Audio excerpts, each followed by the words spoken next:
Hello peoples, this is your Ayush भाई and आज की वीडियो में हम लोग पढ़ने वाले तुम्हारे क्लास 11th के आरओ बुक का एक बहुत ही इंटरेस्टिंग सा चैप्टर पार्ट जिसका नाम है नमक का दारोगा। वीडियो का एंड तक जरूर देखना क्योंकि वीडियो के एंड में कुछ इंपॉर्टेंट क्वेश्चंस भी देने वाला हूं जिसे तुम लोग बिल्कुल भी मिस नहीं कर सकते।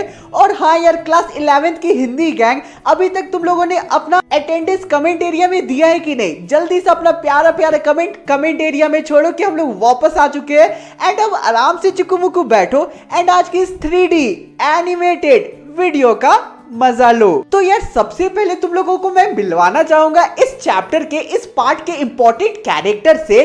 वो कौन है उनसे तुम खुद मिलो। हेलो दोस्तों, मैं हूँ मुंशी वंशीधर, इस पार्ट का दरोगा। मैं एक सच्चा और ईमानदार पुलिस ऑफिसर हूँ जो कभी भी गलत काम नहीं करता है। मेरा ड्यूटी जो है वो मेरे लिए सबसे ऊपर है और मैं कभी भी पैसों के लिए कोई भी गलत काम नहीं करूंगा। लेकिन मैं सुन रहा हूँ कि तुम लोग कोई गलत काम कर रहे हो, डेली वीडियोस को देखते हो और सब्सक्राइब नहीं करते हो। सब्सक्राइब करो अभी तुरंत। नमस्ते बच्चों, मैं मुंशी जी हूँ, वंशीधर का पिताजी। हाय दोस्तों, मैं हूँ पंडित आलोपी दिन, इस कहानी का अंबानी यानी कि इस शहर का सबसे अमीर और प्रतिष्ठित व्यक्ति। मेरा ये मानना है कि ऐसा कोई भी चीज नहीं है जिसे हम पैसों से नहीं खरीद सकते हैं। मैंने हर आदमी को हर चीज को पैसे से खरीद रखा है। तो यार तुम लोग मुझे मत भूल जाना, मैं हूँ तुम्हारा one and only story teller भैया जो तुम लोगों को इस कहानी को बहुत ही अच्छे से समझाएगा।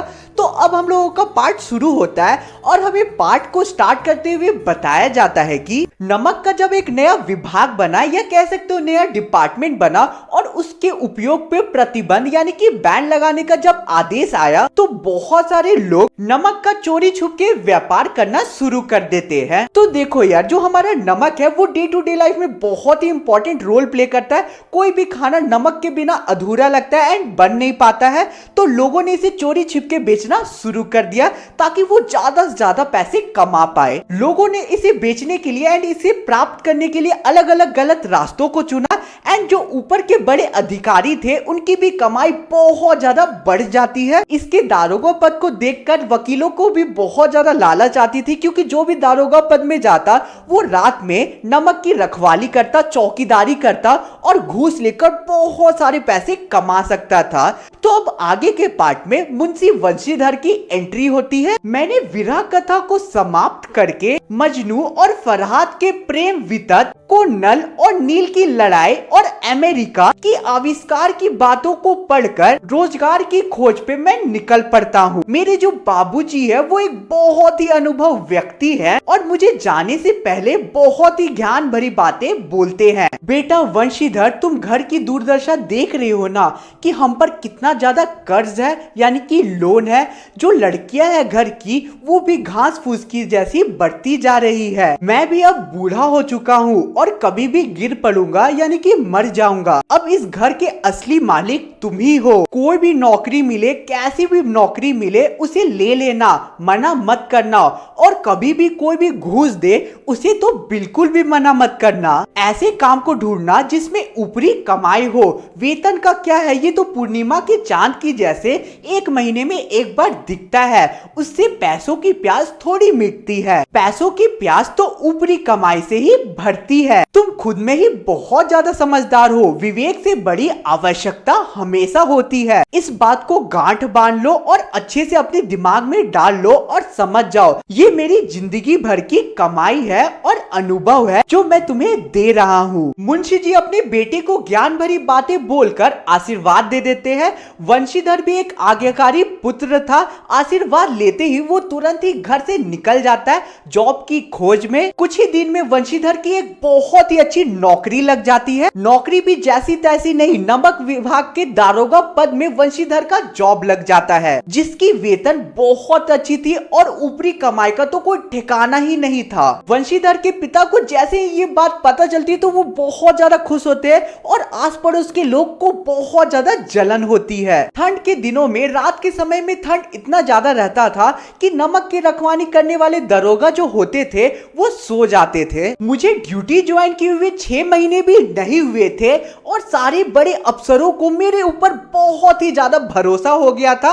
उन्हें पता चल गया था कि मैं एक बहुत ही ईमानदार व्यक्ति हूँ। वो मुझ पे बहुत ज्यादा विश्वास करने लगे थे। नमक के विभाग से कुछ ही मीलों की दूरी पे जमुना नदी थी और उस नदी के ऊपर नाव से बनी हुई एक पुल भी थी। मैं ऑफिस का दरवाजा बंद करके सोया हुआ था गहरी नींद में, तभी मुझे ढेर सारी गाड़ियों की आवाज आती है जो नदी को पार कर रहे थे।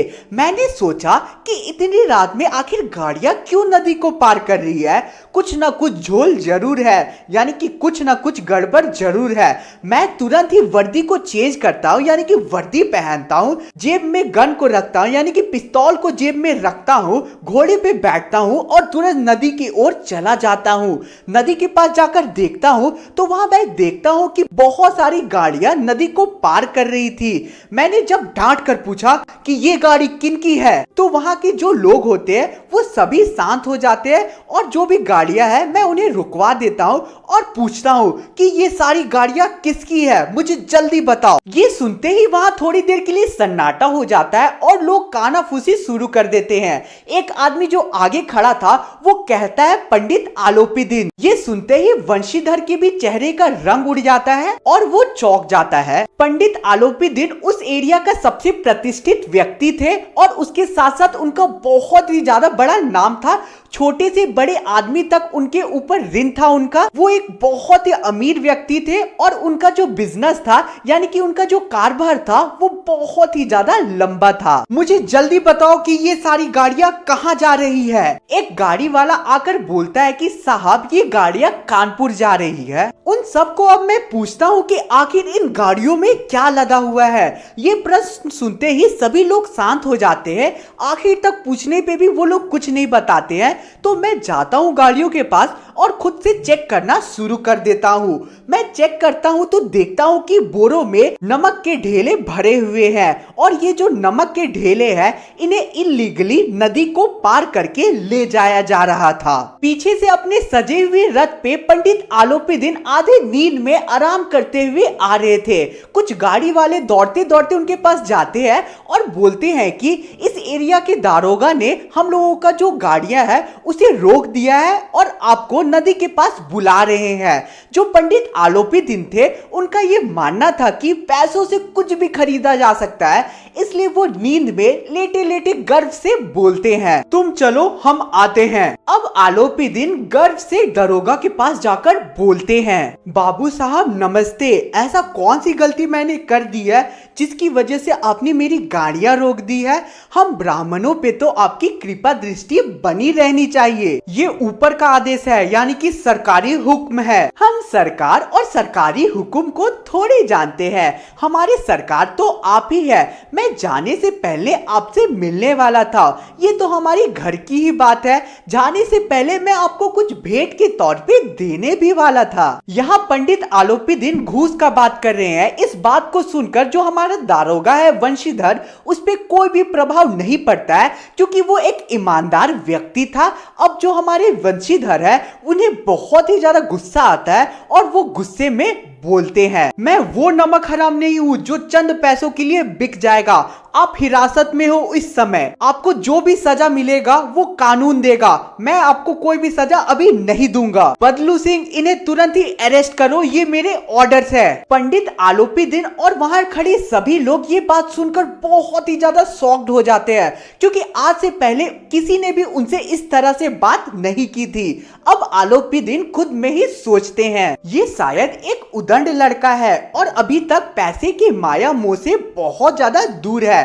बाबू साहब को अब मैं प्यार से विनम्र होके बोलता हूँ, ऐसा मत कीजिए, हम मिट जाएंगे। हमारी जो भी इज्जत है समाज में वो खत्म हो जाएगी। आखिर हमारा अपमान करके आपको क्या मिलेगा? हम ऐसी बातें कदापि सुनना नहीं चाहते। लाला जी जल्दी जाइए और 1000 के रुपये भेंट के तौर पे हमारे दारोगा साहब को दे दीजिए। वंशीधर ने अब गुस्से में कहा, तुम मुझे 1 लाख भी दोगे तो भी मैं सच्चाई के रास्ते से नहीं हटूंगा। आलोपीदीन अपना दाम धीरे धीरे बढ़ा बढ़ाते गए और आखिर में 20,000 तक देने के लिए मान गए, जो उस टाइम पे बहुत बड़ी रकम थी।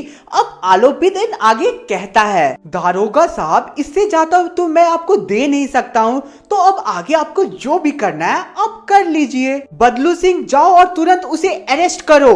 बदलू सिंह को इतने अमीर आदमी को अरेस्ट करने का मन नहीं था, फिर भी वो ऊपर के ऑर्डर्स को मना नहीं कर सकता था, इसलिए वो अपने कदम आगे बढ़ाता है। आलोपीदीन भी अपने कदम को पीछे लेता है और फिर बोलता है, साहब 25,000 तक ले लीजिए। ये असंभव बात है, 30 या 40,000 पे भी काम नहीं हो पाएगा। तुम मुझे 40 लाख भी दोगे तो भी ये संभव नहीं है। मैं अब एक भी शब्द आगे नहीं सुनना चाहता हूँ। जाओ उसे जल्दी से अरेस्ट करो।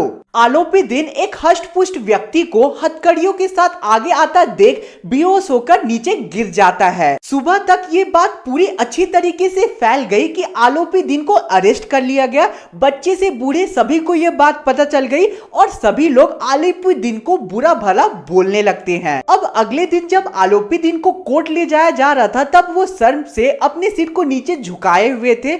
बच्चे से बूढ़े सभी लोग छत पर पहुंच जाते, दीवालों पे चढ़ जाते ताकि आलोपीदीन को देख पाए। पूरे शहर में हलचल शुरू हो जाती है। आलोपीदीन को बचाने के लिए एक लॉयर की टीम, यानी कि वकीलों की एक सेना को खड़ी की गई बहुत जल्दी में, ताकि वो आलोपीदीन को बचा पाए। कोर्ट में धर्म और धन के बीच युद्ध थी। वंशीधर कोर्ट में चुपचाप खड़े रहते हैं, क्योंकि उन्हें पता था कि उनके पास सच्चाई के अलावा और कोई शस्त्र नहीं था, क्योंकि जो भी गवाह वहां पे थे वो सारे बिक चुके थे, क्योंकि उनके मन में लालच बहुत ज्यादा भरी हुई थी। कोर्ट में सभी अधिकारियों की आंखों में लालच साफ साफ दिख रहा था कि वो बिक चुके हैं पैसों के कारण। जो मजिस्ट्रेट होते हैं, यानी कि डेप्यूटी मजिस्ट्रेट जो होते हैं, वो कलम निकालते हैं और कॉपी में ये लिखना शुरू कर देते हैं कि पंडित आलोपीदीन के खिलाफ सारे सबूत अमूल्य है, यानी कि उनका कोई भी मूल्य नहीं है और ये एक भ्रमात्मक केस है, यानी कि उन्हें फंसाया जा रहा है। आगे अब जज कहते हैं कि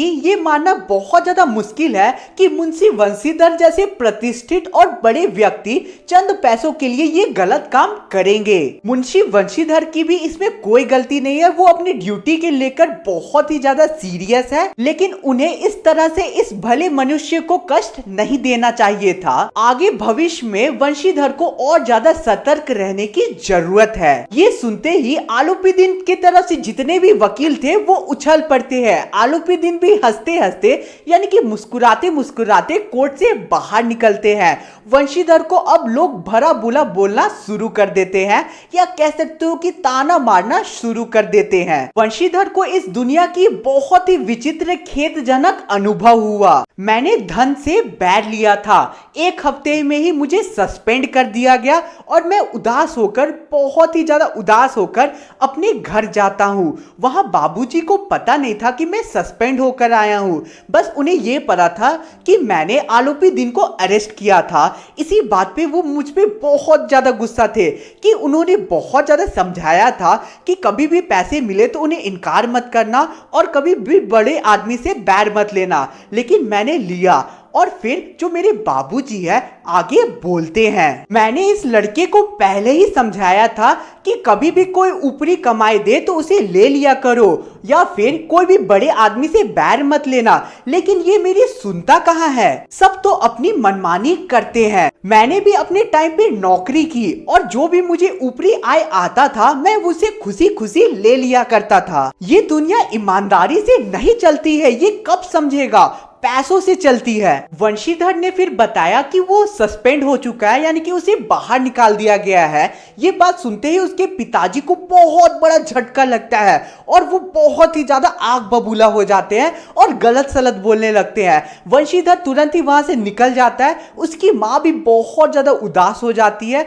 वंशीधर की जो पत्नी थी वो कई दिनों तक उससे बात नहीं करती है। अब एक सप्ताह ऐसे ही बीत जाता है। वंशीधर के जो पिता होते हैं वो शाम के टाइम पे पूजा कर रहे होते हैं और अचानक ही वो देखते हैं कि एक बहुत ही सुंदर घोड़े से बना हुआ रथ उनके घर के सामने रुकता है। वो ध्यान से देखते हैं तो आलोपीदीन उस रथ से उतरते हैं, तो वो यानी कि मुंशी जी दौड़ते हुए उस रथ के पास जाते हैं, यानी कि जी हुजूरी या फिर कह सकती हूँ मस्का लगाने में वो लग जाते हैं आलोपीदीन दिन को, और फिर जो हमारे मुंशी जी है वो आलोपी दिन को कहते हैं। हमारे तो भाग्य खुल गए कि आप जैसा व्यक्ति हमारे घर पे आया है।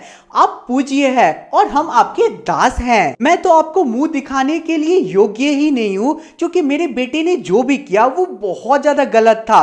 बेचारा नासमझ है, उसकी गलती को माफ कर दीजिए। काश भगवान मुझे निसंतान ही रहने देता, क्योंकि ऐसी संतान की मुझे कोई भी जरूरत नहीं है। ऐसा मत बोलिए भाई साहब, ऐसी संतान को और मैं क्या बोलूं। ऐसा व्यक्ति कहाँ मिलता है जो धन से ऊपर धर्म को रखे और सच्चाई के लिए सभी चीजों को त्याग कर दे। अब आलोपी दिन वंशीधर को बोलते हैं, आज तक ऐसा कोई भी नहीं था जिसे मैं खरीद ना पाया हूँ। मैं बड़े बड़े व्यक्तियों से मिला, मैं बड़े बड़े अफसरों से मिला जिन्हें मैंने पैसों से खरीद लिया, लेकिन मुझे परास्त किया वंशीधर ने। मैं यहाँ आया हूँ एक छोटी सी रिक्वेस्ट लेके। शुरुआत में लगा कि आलोपी दिन मेरी बेइज्जती करने आया है, लेकिन उसके आंखों में मैंने देखा कि पछतावा था और वो मुझसे बहुत ही विनम्र तरीके से बात कर रहे थे। इसलिए मैंने उनसे ये कहा कि उस रात मेरे पास कोई और ऑप्शन नहीं था, आपने गलत किया था, इसलिए मुझे कानून के लिए आपको अरेस्ट करना पड़ा। लेकिन हम सब आपके दास हैं, यानी कि नौकर है। आपकी जो भी आज्ञा होगी वो मुझे स्वीकार होगी।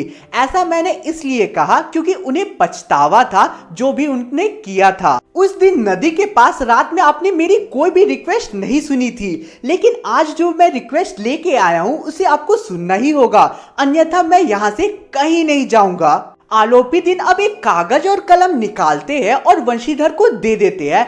वंशीधर कागज को पढ़ते ही बहुत ही ज्यादा उदास हो जाता है, उसके आंखों में आंसू भर जाते हैं, क्योंकि उस कागज में ये लिखा हुआ था कि आलोपी दिन उसे अपने पूरे जायदाद का मैनेजर बनाना चाहते थे और उसके साथ साथ उसे साल में 6,000 का वेतन मिलेगा, उसके साथ साथ बंगला, गाड़ी और खुद के नौकर भी मिलेंगे, ऐसा पेपर में लिखा हुआ था। मुझे समझ नहीं आ रहा है कि किस मुंह से मैं आपकी प्रशंसा करूं, लेकिन आप जो भी मुझे पद देना चाहते हैं उसके मैं योग्य नहीं हूं। तुमसे ज्यादा और कोई भी योग्य नहीं है इस पद के लिए। अब आखिर में हमारे पार्ट का हैप्पी एंडिंग होता है। जो वंशीधर होता है वो कलम से यानी कि पेन से कागज पे दस्तखत कर देता है और उसके बाद जो आलोपी दिन होता है वो जोर से गले लगा देता है वंशीधर को और हमारी कहानी खत्म होती है। आई होप तुम लोगों को जो कहानी है वो बहुत ही अच्छे से समझ आई होगी। कहीं पे भी डाउट होगा कमेंट एरिया खुला है, कमेंट करना और प्यारा सा कमेंट जरूर छोड़ना।